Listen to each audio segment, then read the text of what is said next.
হাতে আর মাত্র একটা দিন, অর্থাৎ আজ শনিবার, আগামীকালটুকু পোহালেই তোমাদের প্রত্যেকের মাধ্যমিক পরীক্ষা শুরু। প্রথম দিন বাংলা পরীক্ষা। আশা করছি এতদিনে তোমরা যা পড়েছো বাংলা পরীক্ষা সববার খুব ভালো হবে। সাথে সাথে লাস্ট মিনিটে কোন বিষয়ের উপরে জোর দেবে, মানে কোন কোন প্রশ্ন একবার হলেও দেখে যাবে, এই নিয়ে কিন্তু আমরা অলরেডি গতকাল একটা ডেডিকেটেড ভিডিও আপলোড করে দিয়েছি, যে ভিডিওর লিঙ্ক আজকের ভিডিওর প্রথম কমেন্ট ডেসক্রিপশন বক্সে দিয়ে রাখবো, এখান থেকে দেখে নিও। অনেক দিন অনেক সময় তো তোমরা অনেক কিছু দেখেই কাটিয়েছো, একটুখানি ওই 15 থেকে 18 মিনিটের ভিডিওটা দেখবে, আশা করছি এটা তোমার জীবনের জন্য উপকার হবে। যাই হোক, এসব কথা বাড়াবো না। আজকের ভিডিওতে মূলত আমরা মাধ্যমিকের যে কোনি অংশ থাকে, প্রত্যেকে জানো তোমাদের একটা গোটা উপন্যাস কোনি উপন্যাস, যথেষ্ট বড় একটা উপন্যাস। এই উপন্যাস থেকে প্রচুর প্রশ্ন হয়, কমসে কম 400 থেকে 500 খানা প্রশ্ন হয়। এবার এর মধ্যে থেকে সাজেশন করা বা এর মধ্যে থেকে প্রশ্ন পাওয়া কিন্তু ভীষণ চ্যালেঞ্জিং।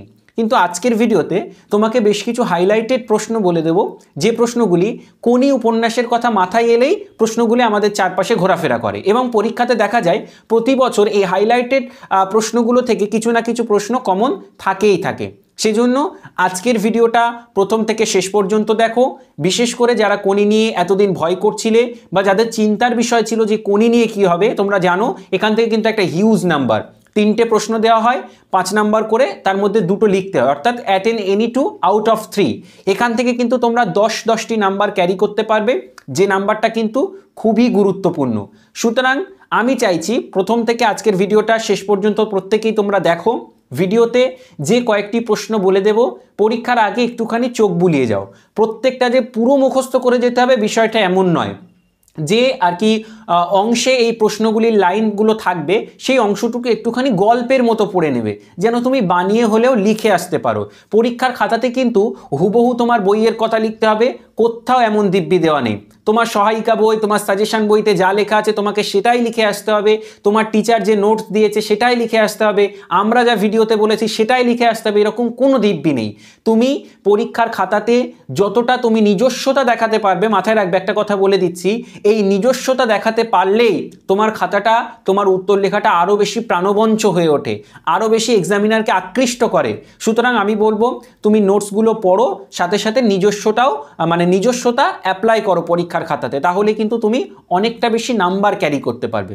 যাই হোক, ভিডিওটা একদম শুরু করছি, কিন্তু প্রথমে একটা রিকোয়েস্ট করি, তোমরা প্রত্যেকেই আমাদের চ্যানেলটিকে সাবস্ক্রাইব করে রাখো, আর যারা কি ভয় পাচ্ছিলে কোনি নিয়ে, তারা ভিডিওতে একটা লাইক করে দাও, কারণ কোনি নিয়ে আর কোনো দুশ্চিন্তা থাকবে না ভিডিওটা দেখার পর, এটা আমি ভিডিও শুরুতেই বলে দিচ্ছি।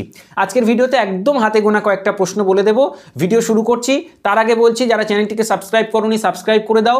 প্রচুর এরকম ভিডিও আসবে, শুধু বাংলা নয়, ইংরেজি, অঙ্ক, ভৌতবিজ্ঞান, জীবনবিজ্ঞান, ইতিহাস, ভূগোল, সব বিষয়ের সাজেশন আমাদের চ্যানেলে পোস্ট করা হবে। তাহলে চলো শুরু করছি মূল ভিডিও। মাধ্যমিক 2025 কোনি সাজেশন। প্রথমে এখান থেকে যে প্রশ্নগুলো তোমাকে প্র্যাকটিস করতে হবে, আজ বারুনি, গঙ্গায় আজ কাঁচা আমের ছড়াছড়ি। বারুনি কি? বারুনির দিন গঙ্গার ঘাটের পরিচয় দাও। এটা একদম তোমাদের প্রথম অনুচ্ছেদের দিকেই রয়েছে, এটা একটু ভালো করে প্র্যাকটিস করবে। প্রশ্নটা একদম হাইলাইটেড প্রশ্ন। দ্বিতীয়, এখান থেকে দেখবে 4 বছরের মধ্যেই প্রজাপতির ডানা মেলে দিয়েছে। প্রজাপতি কি? কার তত্ত্বাবধানে ও কিভাবে প্রজাপতি ডানা মেলেছে? স্টার দিয়ে রাখতে পারো, প্রশ্নটা কিন্তু খুব গুরুত্বপূর্ণ, আমরা পর্ষদের টেস্ট পেপারে বহুবার পেয়েছি। 3 দাগে এটাও মারাত্মক গুরুত্বপূর্ণ প্রশ্ন, স্টার দিয়ে রাখতে পারো। কম্পিটিশনে পড়লে মেয়েটা তো আমার পা ধোয়া জল খাবে। বক্তা কে? কোন প্রসঙ্গে এই উক্তি তিনি করেছেন? এই বক্তব্যের মধ্যে দিয়ে বক্তার কোন মনোভাবের পরিচয় পাওয়া যায়? বা এরকম না দিয়ে এরকমও দিতে পারে যে উক্তির আলোকে বক্তার কোন চরিত্র ফুটে উঠেছে। দুটো কিন্তু সেম জিনিস। এরপর দেখবে ক্ষিতীশ একদিন কাগজে বড় অক্ষরে লাল কালিতে 70 লিখে ক্লাবের বারান্দায় দেওয়ালে সেঁটে দিল। 70 সংখ্যাটি আসলে কি? এই সংখ্যার গুরুত্ব লেখো। তারপরের প্রশ্ন, এটা বুকের মধ্যে পুষে রাখুক। কে কোনটা বুকের মধ্যে পুষে রাখবে এবং কেন? তারপর আমার বিরুদ্ধে চার্জগুলো স্পষ্ট করে চিঠিতে বলা নেই। বক্তার বিরুদ্ধে কি কি চার্জ অভিযোগ আর কি উঠেছিল, বক্তা তার কি জবাব দিয়েছিলেন? লাইনটা ঘুরিয়েও দিতে পারে, ক্ষিতীশের বিরুদ্ধে কি কি অভিযোগ উঠেছিল, ক্ষিতীশ কি জবাব দিয়েছিলেন? বা ওর বিরুদ্ধে যা যা অভিযোগ উঠেছে সেগুলো তাহলে বলুন, অভিযোগগুলো কি কি, অভিযুক্ত ব্যক্তি কি কি জবাব দিয়েছিলেন? এখানে দেখো স্ক্রিনের উপরে তোমরা 3টি প্রশ্ন দেখতে পাচ্ছ। তিনটি প্রশ্নের উত্তর কিন্তু কার্যত একই।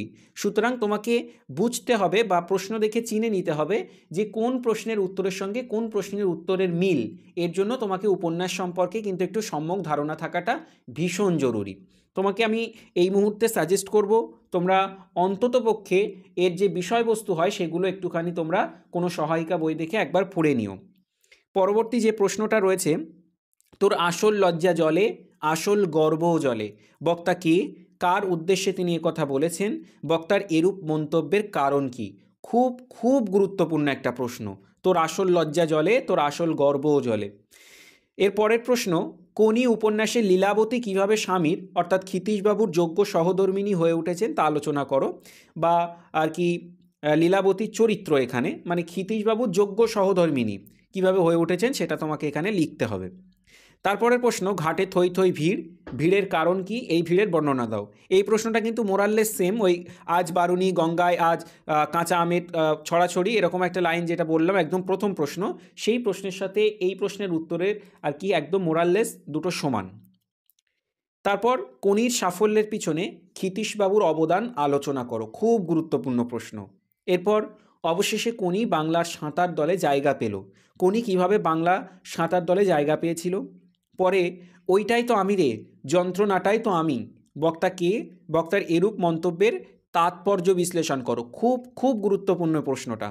তারপর আপনি আমার থেকে 4000 গুণ বড়লোক হতে পারেন, কিন্তু 4 লক্ষ টাকা খরচ করে আপনি নিজের শরীরটাকে চাকর বানাতে পারবেন না।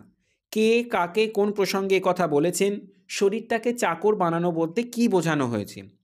তারপর দেখবে খিদ্দা এবার আমরা কি খাবো, বক্তা কে, উদ্দিষ্ট ব্যক্তি কিভাবে তাদের সাহায্য করেছিলেন, গুরুত্বপূর্ণ প্রশ্ন। তারপর জোর চুরি করে আমাকে বসিয়ে রেখে এখন ঠেকায় পড়ে এসেছে আমার কাছে, কোনির এই অভিমানের কারণ কি, এর পরবর্তী ঘটনা সংক্ষেপে নিজের ভাষায় লেখো।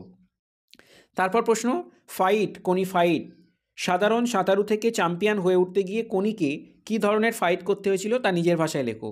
এই কোনিটা মানে এই প্রশ্নটা আর আগে একটা যে প্রশ্ন বললাম যে অবশেষে কোনি বাংলা সাঁতার দলে জায়গা পেল, এই প্রশ্নটা আমি তোমাকে দেখিয়ে দিচ্ছি। এই যে অবশেষে কোনি বাংলা সাঁতার দলে জায়গা পেল, এই প্রশ্নটা এবং লাস্ট এই যে প্রশ্নটা যেটা এখানে দেখালাম, এই যে ফাইট কোনি ফাইট, সাধারণ সাঁতারু থেকে চ্যাম্পিয়ন হয়ে উঠতে গিয়ে কোনিকে কী ধরনের ফাইট করতে হয়েছিল তা নিজের ভাষায় লেখো। দুটো প্রশ্নের উত্তর কিন্তু কার্যত একই। এবং আজকের লাস্ট প্রশ্ন আমাদের, চিড়িয়াখানায় কোনিকে নিয়ে বেড়াতে গিয়ে কি ঘটেছিল, এই ঘটনার থেকে ক্ষিতীশের কি আর কি মনে হয়েছিল সেটা তোমাকে নিজের ভাষায় লিখতে হবে। তাহলে বন্ধুরা এতক্ষণ যাবত তোমরা যে ভিডিওটা দেখলে এটা হচ্ছে কোনির সাজেশান। ভিডিওতে যে প্রশ্নগুলো বলে দিলাম এগুলো যদি তুমি ঠিকঠাকভাবে আর কি আত্মস্থ করে যাও বা একটু প্র্যাকটিস করে যাও, আশা করছি এখান থেকে খুবই লাভবান হবে। এবার তুমি বলবে দাদা প্রশ্ন সংখ্যা তো অনেক, প্রশ্ন সংখ্যা এখান থেকে তোমাকে অনেকটাই পড়তে হবে, কারণ তোমরা প্রত্যেকেই জানো কোনি উপন্যাসটা যথেষ্ট বড়। আমি প্রথমেই বললাম এখান থেকে প্রচুর প্রশ্ন হয়। আমার কথা বিশ্বাস না হলে তুমি তোমার শিক্ষককে জিজ্ঞেস করো, যে কোচিংয়ে তুমি পড়ো বা যে গৃহশিক্ষকের কাছে তুমি পড়ো, তুমি তাকে জিজ্ঞেস করে নাও যে কোনি উপন্যাস থেকে আদৌ কোনো সাজেশান হয় কি না। তৎসত্ত্বেও আমরা কিন্তু তোমাদেরকে বেশ কিছু হাইলাইটেড প্রশ্ন বলে দিলাম। এই প্রশ্নগুলো কিছু না করো, অন্তত এই প্রশ্নগুলো অবশ্যই অবশ্যই প্র্যাকটিস করে যেও। আমি আশা রাখছি এখান থেকে কিন্তু তোমরা কমন পাবেই পাবে। যাই হোক, ভিডিও এখানে শেষ করছি। বাংলা নিয়ে কারো কোনো অসুবিধা থেকে থাকলে আমাদের কমেন্ট সেকশানে জানাও, কোনো অংশের সাজেশান লাগলে অবশ্যই আমাদের কমেন্ট সেকশানে জানাও। আর তোমরা যারা চাইছো যে এই যে সাজেশানটা বললাম এর প্রশ্নপত্রের পিডিএফ নিতে, তারা অবশ্যই স্ক্রিনের উপরে যে নাম্বারটা উঠছে এই নাম্বারে হোয়াটসঅ্যাপ করো, আমি তোমাদেরকে পিডিএফটা ফ্রি অফ কস্ট প্রোভাইড করে দেবো। তোমরা এখানে কেউ কল করবে না, কল এখানে লাগবেও না, এটা আমাদের অফিসিয়াল হোয়াটসঅ্যাপ নাম্বার। এই নাম্বারে তোমরা একটুখানি মেসেজ করে বলবে যে কোনির সাজেশানের পিডিএফটা চাইছি, অবশ্যই আমরা তোমাদেরকে পিডিএফটা প্রোভাইড করে দেব। পিডিএফ দেখে দেখে তুমি প্রতিটা প্রশ্ন রেডি করবে। এই প্রশ্নগুলো রেডি করতে পারলেই আশা করছি তোমার কোনি অংশ নিয়ে আর কোনো রকম চিন্তা থাকবে না।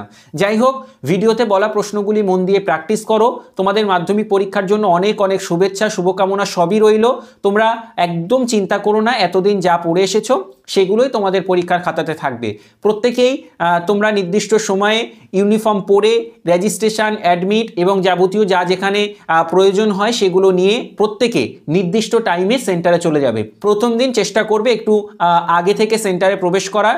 আর প্রথম দিন কি কি নিয়ে যাবে এই নিয়ে একটা ভিডিও দিয়েছি। আগামীকাল আমরা তোমাদের জন্য আরও একটা ডেডিকেটেড ভিডিও বানিয়ে দেবো যে কতক্ষণ আগে তোমাকে সেন্টারে যেতে হবে। আজকে পর্ষদ সভাপতি একটা প্রেস কনফারেন্স করেছেন, সেই কনফারেন্সে তিনি কি কি বলেছেন সবগুলো নিয়ে তোমাদের একটা ডেডিকেটেড ভিডিও আমি আগামীকাল বা আজকেই যদি পসিবল হয় দিয়ে দেবো। যাই হোক, ভিডিও এখানে শেষ করছি, দেখা হচ্ছে পরের ভিডিওতে। ততক্ষণে ভিডিওতে বলা প্রশ্নগুলি অবশ্যই মন দিয়ে প্র্যাকটিস করতে থাকো। Thank you everyone.